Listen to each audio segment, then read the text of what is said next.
بسم اللہ الرحمن الرحیم نحمده ونصلی علی رسولہ الکریم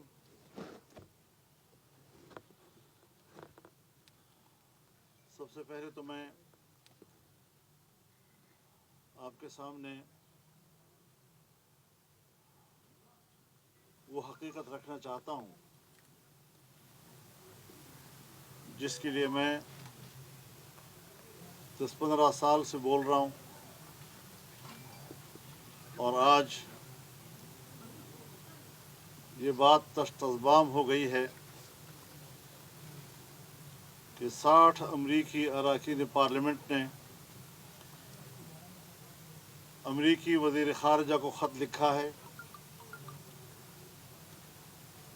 کہ پاکستان میں عمران خان کے خلاف ہونے والے اقدامات پر عمران خان کو تحفظ فراہم کیا جائے۔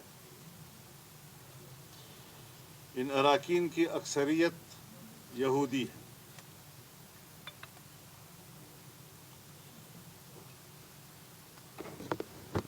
اب آپ خود اندازہ لگائیں کہ کل تک جو خط لہرا رہا تھا کہ مجھے امریکہ نے اقتدار سے اتارا ہے، آج اس کے لابیسٹ وہاں پر جو ان سے تنخواہ وصول کرتے ہیں وہ بھی یہودی ہیں، اور وہاں کی پارلیمنٹ کی اتنی بڑی تعداد جو آج اس کے حق میں خط لکھ رہی ہے، جو پاکستان کے معاملات میں براہ راست مداخلت کر رہی ہے، اس سے واضح ہو جاتا ہے کہ یہ کس کا ایجنٹ ہے اور کس ایجنڈے پہ کام کر رہا ہے۔ ہم یہ سمجھتے ہیں کہ پاکستان کو ایک خاص منصوبے کے تحت ریاست کو تباہ کرنے کا ایک بین الاقوامی ایجنڈا ہے۔ عمران خان کو اس ایجنڈے کی تکمیل کے لیے پاکستان کی سیاست میں انجیکٹ کیا گیا ہے۔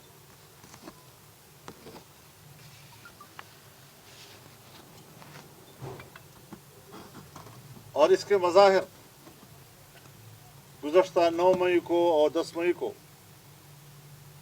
ملک کے طول و عرض میں آپ نے دیکھے کس طرح اداروں پر حملے کیے گئے اور بلوائیوں نے GHQ، لاہور کور کمانڈر کا گھر ہو، قلعہ بالا حصار ہو، چکدرہ کا فوجی قلعہ ہو، اس کے اندر مسجد کے اندر قرآن کریم کے نسخے جس بے دردی کے ساتھ انہوں نے جلائے، چوک پر لکھے گئے کلمہ طیبہ پر ڈنڈے برسائے گئے، کس سے بدلہ لینا چاہتے تھے؟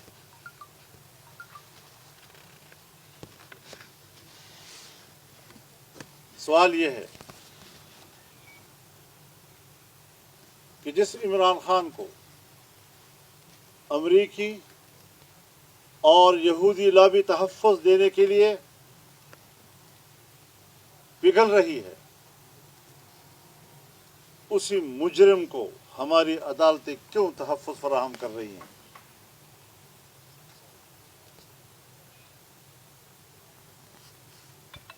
ان کے دہشت گردوں کو ہماری عدالتوں سے کیوں سہولت کاری مہیا کی جا رہی ہے؟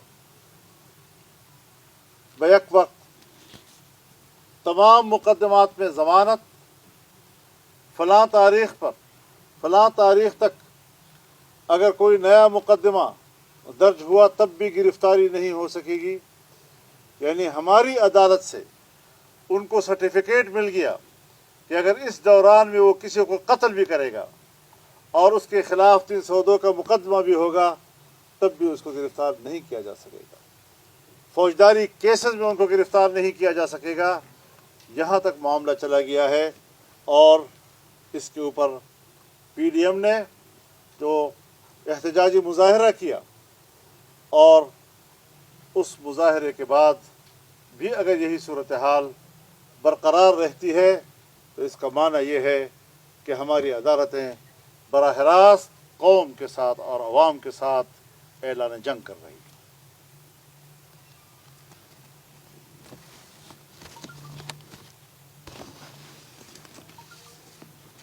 کہیں آپ نے دیکھا کہ کسی مجرم کو یا اس کے جرم کو عدالتوں سے رعایتیں ملی ہوں یا اس کو تحفظ دیا گیا ہو؟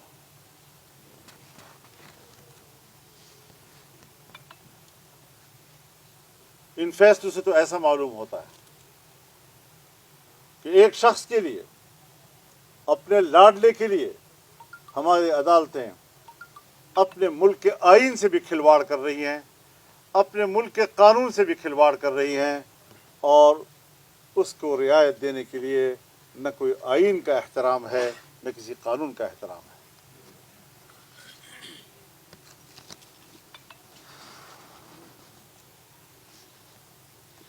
پہلے سپریم کورٹ میں، لاہور ہائی کورٹ میں، اور اب اسلام آباد ہائی کورٹ میں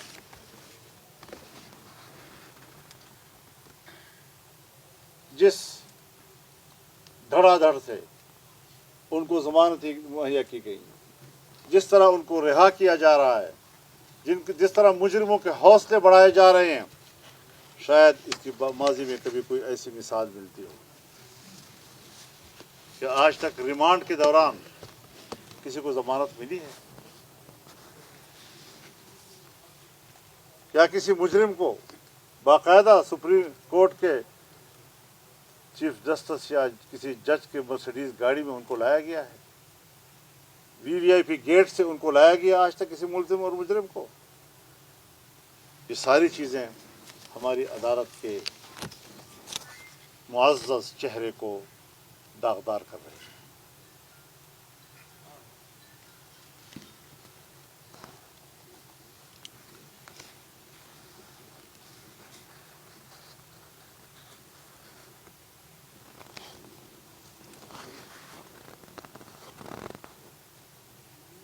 ہم سمجھتے ہیں کہ ایک خاص ایجنڈے کے تحت پاکستانی سیاست میں ایک غیر ضروری عنصر کو اس حد تک تحفظ دیا جا رہا ہے جس کا صاف مطلب یہی ہے کہ ہمارا ایک ادارہ یا ان کے کچھ ججز وہ ریاست کو کمزور کر رہے ہیں۔ جب ریاست کو کمزور ہوتے ہوئے ہم دیکھیں گے تو پھر پاکستان کا ایک ایک بچہ ریاست کی تحفظ کے لیے میدان میں آئے گا۔ تو ان کو یہ شکایت نہیں ہونی چاہیے کہ عدالت محترم ہے، عدالت کی توہین ہو رہی ہے۔ آپ ریاست کی توہین کریں، آپ پاکستان کے عوام کی توہین کریں، آپ پاکستان کے پارلیمنٹ کی توہین کریں، آپ پاکستان کے حکومت کی توہین کریں، ایک مجرم کے لیے، اس کے گھناؤنے جرم کے لیے، اور ہم اس پر خاموش رہیں۔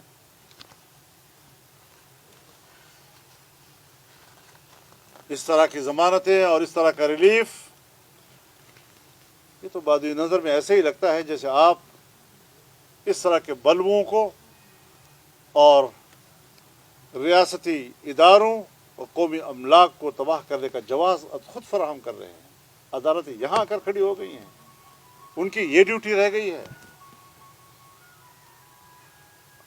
اب ہم ان کی اس کردار پر بحث کریں گے، چوراہوں پہ کھڑے ہو کر بحث کریں گے؟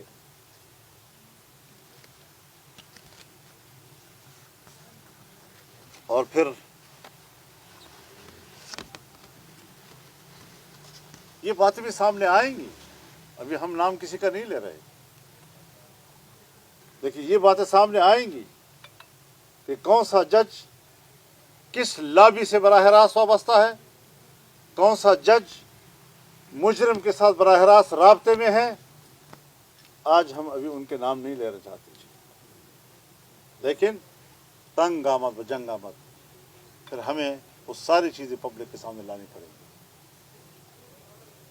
ہم کوئی آج پاکستانی سیاست میں نوارد نہیں ہیں، کہ کہیں آج ہم سیکھ رہے ہیں، شاید یہ سب ہم سے جونیئر ہیں، کم از کم مجھ سے تو جونیئر ہیں سارے.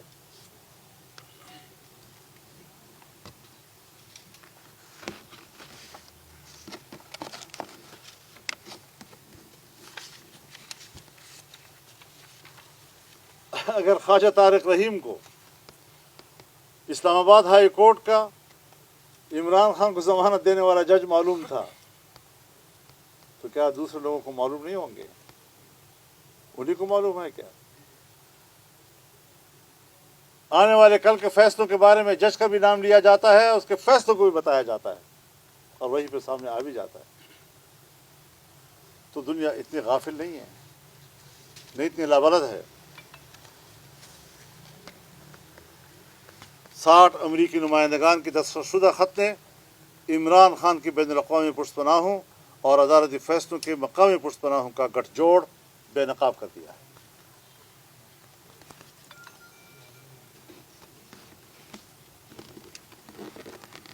اب جو بلوے ہوئے ہیں، جو نقصانات ہوئے، کہتے ہیں یہ ہمارے لوگ نہیں ہیں. اگر یہ آپ کے لوگ نہیں ہیں تو اس کا معنی یہ کہ آپ کے لیے پھر کوئی بندہ نکلا بھی نہیں ہے.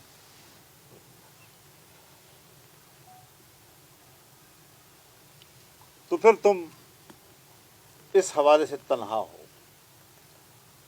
نہ تمہارے لانگ مارچ پر لوگوں نے توجہ دی، نہ تمہارے جیل بھروں کی تحریک پر توجہ دی، اور اب بھی 10 10 15 15 اور اس سے زیادہ اگر ہو سکتا ہے تو 50 اور 100 تک بلوائیوں نے جا کر جس طرح ملک کو جلایا ہے، اس کے بعد بھی ایسی شخصیت کو اور اس کی جماعت کو تحفظ فراہم کیا جائے اور پھر اپنے آپ کو محب وطن کہا جائے گا. انشاءاللہ حب الوطنی کے جذبے سے ہم نے ان صورتحال کا مقابلہ کرنا ہے. اور میں اتنا ضرور بتا دوں کہ ہمارے صبر کا امتحان نہ لیا جائے، عوام کے صبر اور تحمل کا امتحان نہ لیا جائے. یہ صورتحال حالات کو عوامی غیظ و غضب کی طرف لے جا رہی ہے. تو ہماری عدالتیں اور ہمارے ججز جو عمران خان کی محبت میں پگھل رہے ہیں، اس کو اپنے ملک کے مستقبل کی بھی فکر کرنی چاہیے، عوام کے جذبات کا بھی لحاظ رکھنا چاہیے. ہم اس کو نظر انداز نہیں کر سکتے. ہم بھی اسٹینڈ بائی ہیں انشاءاللہ، اور ایسی صورتحال نہیں کہ ہم غافل ہیں اور اس صورتحال کا مقابلہ نہیں کر سکتے. انشاءاللہ صورتحال کا مقابلہ کریں گے جب تک کہ ہم محسوس نہ کریں کہ عدالت جو ہے وہ غیر جانبدار ہو. گزارش یہ ہے کہ ادارے ٹارگیٹڈ ہوئے، فوج ٹارگیٹ ہوئی، پھر سیاسی جماعتیں ٹارگیٹڈ ہوئیں. اب عدالتیں جو ہیں وہ اس کو گھسیٹ کے میدان میں لایا جا رہا ہے. کردار اپنی جگہ سب کے سامنے ہے. آپ بتا سکتے ہیں کہ اس تمام صورتحال کے بعد جو آنے والا ایک منظر ہے وہ کیا ہوگا سیاسی؟ دیکھیے، اس سے نہ ڈرایا جائے ہمیں. ہم نے اس تمام تر بلووں، بغاوتوں جو ملک میں ہوا اس کا رد عمل بھی دکھایا ہے. پرامن، باوقار، شائستہ سیاست، کہیں کچھ نہیں گیا ہوا. ملک کنٹرول میں ہے، امن و امان کی صورتحال بالکل ٹھیک ہے. چند بلوائیوں کا مقابلہ کرنے کے لیے قوم تیار ہے، ہم تیار ہیں، آپ لوگ بھی تیار ہیں انشاءاللہ.